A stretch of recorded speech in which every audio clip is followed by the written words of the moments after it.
Hi, fun friends. It's the weekend. Happy Friday. As you can see, I'm out here floating around in my pool because it's miserable hot in South Florida, and it's been hot all week long, and I'm just happy for the weekend. It wasn't a bad week. It was a busy week and pulled in a lot of directions, but mostly it was just really hot and I had to spend a lot of time outside this week. So the pool feels like a bathtub, but it's wet, so I'm happy, and listening to little frogs and looking at my pretty trees all around me, my little palm trees. And yeah, so it's a good night, and dodging mosquitoes, trying to stay under the water. But let's talk tonight. Let's have a chat. Let's talk tonight about finding your purpose and navigating change. I was thinking about a few different things this week for myself, really. And I've been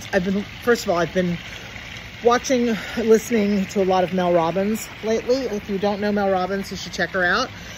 She's one of my favorite self-help motivational speakers. And she kind of coined something called a 5-second theory, or a 5-second move, basically. And what it essentially does is it talks about you are 5 seconds away from changing your life. You're 5 seconds away from making a completely different decision or pushing yourself into a different direction. And there's a lot of us who go through things throughout our life. There's many, many things that will change the trajectory of your life, that will change where you thought you were going to be to where you're going. And it can be anything from being an empty nester to loss of life to getting married, changing marriage, or divorcing. There's all kinds of things that can cause you to have this change in your life and change the trajectory of your life, the course of where you're going to go. And then sometimes we find ourselves in a position where we're going, okay, what now? For me, it was the first time it happened was when my children left home to go to college, when my sons left home to go to school. And I will tell you, it was no easier each time the boys left. The first time was probably the very worst because I wasn't prepared for how bad it was. I knew it was going to be bad. I'm really close with my sons. I don't think that I was prepared to feel like, I felt like I was grieving. And it felt that way kind of a couple of times when the other ones left. And a second time, my youngest son, he was living with us with his new wife and their new baby. They had a new baby that was just like an infant, and he wanted to get a home, and he wanted to save money, and he wanted to do it more quickly. So they moved in with us so that they could save money and have enough for a down payment on a new house. And that's what we did. What was so difficult was that we helped raise our granddaughter for the first year of her life. She lived with us. You know, you bond with your children. I'm bonded with all my grandchildren, but when you have a child that has lived with you for the first year and then they move out, it's like somebody took your baby away, even though it wasn't your baby and you knew it wasn't your baby. It was still your baby's baby. If that makes sense. And I remember just being heartbroken. I had to take off of work, and I knew it was silly because I knew it was coming. But you know, you get past these things, and I got past it the first time that I went to their house and I saw them settled into their new home and happy and doing all the things that a young couple with a baby are supposed to be doing, living life and making their way in the world. And it's kind of one of those moments where you go, okay, Mom, you did your job. You did what you're supposed to do. Now what? Now what? Now what are you going to do with your life? What are you going to do for you now? And you know, you have to keep finding these new purposes in your life, because you accomplish things, you move on. Things change, you move on.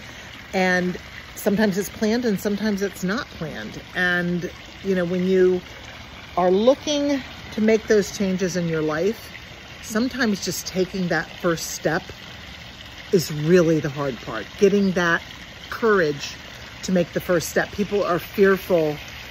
They're fearful of change. They're fearful of failure.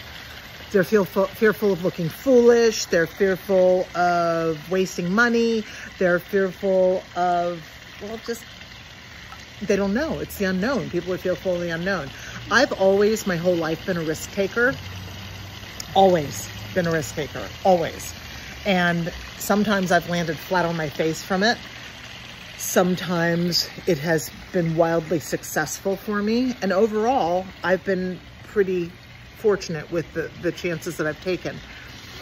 But what I can tell you for sure is that I wouldn't have any of the things that I have or be any of who I am today if I hadn't taken those risks. But even I still get afraid of failing. And as I get older, I'm even more so, because when you're younger, you know, you have time to bounce back, and plus you kind of are invincible when you're younger. As you get older, you're like, okay, don't lose your savings, don't lose your retirement fund, and don't do things that are going to make you look stupid, and don't embarrass your kids. And, you know, there's all this weird stuff goes through your head. And one of the things that I've learned from this 5-second rule with Mel Robbins, the 5-second rule has taught me that, you know, there's big science behind it to begin with. You know, it deals with your frontal cortex here, and where your brain goes into defense mode to keep you from making those changes. So basically, you're like a 5-second countdown from either doing it or not doing it. And in that in 5 seconds, if you let it go any longer than that, your brain goes from going, hey, this is a great idea, I'm going to get up and exercise, to, I think I'll sit here and watch one more episode of whatever the heck you were watching. And or it'll say, no, that's a stupid idea, you're too old for that. Or no, we'll exercise tomorrow. Or no, I don't feel like going to read that book tonight, I think I'll just scroll some more on TikTok. You know, it's pretty rich for me because I'm an influencer, and I do I make my channel off of you guys watching. But obviously I know that you're not watching all the time, because, you know, first of all, I don't produce enough content for you to do that. but I do want you to understand that the time you spend with yourself, it's more important than the time you spend with me. I hope to be able to influence you to do wonderful things with your life. I hope to influence you to answer some of the questions that maybe you have, or that or inspire you in some way. But what I think that a lot of people don't realize is that everybody is afraid of failure. Everybody is afraid of change sometimes, you know, like in a way. Change can be great. Change can be scary. Change can be difficult. No, I didn't say it wasn't easy. I didn't say it was easy. I said you can do it. And when you make the decisions to move forward in your life, when you make those decisions to navigate to the next phase of your life, whether it's because your children left the house, whether it's because you want to go back to school, or you want to change careers, or you just went through a divorce, or you just got married. It can be a wonderful thing. Change can be absolutely amazing. It doesn't have to be something that's frightening. It can just be something that's daunting, or it can be something that's what's next, you know. And a lot of times we mistake being excited for being afraid, or we mistake anxiety for excitement. And so what you have to look at is, when you know that there's some things happen in your life and you're thinking, God, I wish I could do this. God, I wish I could do that. You know, or why did I never do that? It's not too late to do almost anything. Almost anything, it's not too late.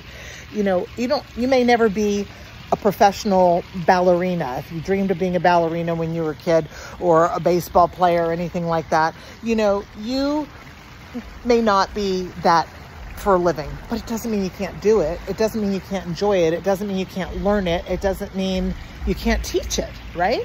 So there's different ways that you have to think about what change means for you.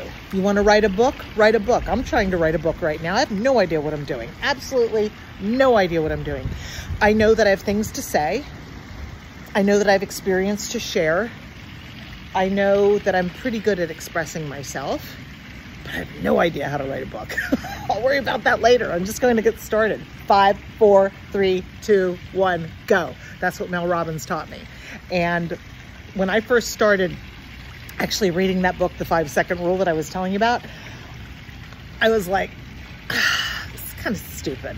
What is this? You know, what did I pay for here? What did I pay for on Audible? So for somebody to tell me to count down and go for it, you know, and that's kind of how I saw it at first. And I was like, all right, just push through it. 5, 4, 3, 2, 1, push through to the next chapter. And the more I listened to it, the longer I kept, you know, repeating that in my mind over and over again, the more I started to get it. And you won't get it until you listen to it or watch it or read the book. You won't really get it. But the gist of it is that you will make life-changing decisions in 5 seconds. You can just change your whole world. You can change the trajectory of your life in the best possible way just by making that decision, just by jumping and going for it. That's what I kind of inadvertently did with this channel. I didn't know what the hell I was doing when I started this. And I still don't most of the time, because clearly I don't have the kind of finesse that a lot of the influencers have. I have a pretty decent little following for the amount of time I've been here. And I think people relate to the fact that I don't have like a professional crew behind me or anything. It's just me and my iPhone. But I hope we have fun talking together. I hope you have fun spending time with me, because I have fun talking to you guys. I feel like I know that there's people on the other side of this camera that are listening to me right now and laughing at me, looks like she's an idiot, whatever you're thinking, but I hope you're having fun with it, like, because I am. And I don't know exactly what my next chapter is, except that I'm writing a book. I know that. I know that today, I just filled in my paperwork for a new company that I started, for a consultancy firm that I'm doing.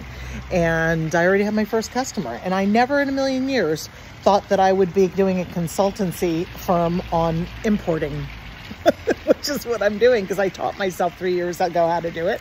And now I'm doing it. And I have my first customer. So these are the kinds of things that happen when you just make up your mind to go for it. And it doesn't have to be anything like this. It could be as simple as, I'm going to take a spin class, and I don't think I can do it because I don't think I'm in shape enough to do it, but just try. Give it a shot, you know? What's the worst that's going to happen? You go, okay, I think I'll do yoga instead. Change your mind. But anyway, that's all I really wanted to talk to you about tonight. I want you to feel empowered to know that you're not too young, you're not too old, you're not too fat, you're not too thin, you're not too anything to stand in your own way. You just have to. The only thing that stands in front of you is you. You're the only person. You're the one who's going to make you or break you. No one else is going to do that for you. You have to make the decision that now is the time and I'm going to do this. Now is the time and I'm going to take that shot. And the worst possible thing that's going to happen is that you try, it doesn't turn out to be something you want, and you move on to something else. There's no greater failure than not trying, because someday you're going to look back and you're going to have that as your only regret. Your regret someday will be, I didn't give it a shot. How can you ever know? How can you ever know what you can do if you don't try? Okay? And I believe you can do it. I'm Holly. I'm your fun sister. Please like, subscribe, and share.